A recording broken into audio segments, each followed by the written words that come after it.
Napili isip presidente sa 4L, Lady Local Legislators League, Cebu Chapter, ang atong Vice Mayor sa Danao City nga si Honorable Carmen Remedios Ivy Durano.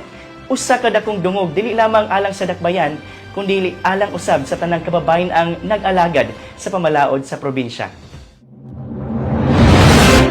Ang pagpili kang Vice Mayor Ivy Durano isip presidente sa 4L Cebu Chapter nagpakita sa pagsalig sa mga lokal nga pabayeng magbabalaod sa iyang liderato, kamaayo o dedikasyon sa serbisyo publiko.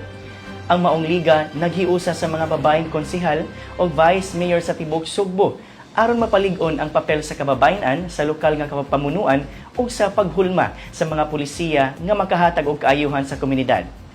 Isip leader sa liga, gilauman nga magpadayon si Vice Mayor Ivy sa pagdasig sa kolaborasyon, inklusibong pamalaod ug matinud-anong pagserbisyo nga dugay na niya gipakita dinhi sa Danao City. Kini nga kalampusan usa ka inspirasyon sa daghang kababayan nga nagtinguha nga mahimong aktibo ug epektibong leader sa ilang tagsa-tagsa ka lungsod. Congratulations ug padayon sa pagsidlak, Vice Mayor Ivy Durano. Padayon sa pagserbisyo nga may integridad ug kasing-kasing alang sa katawhan.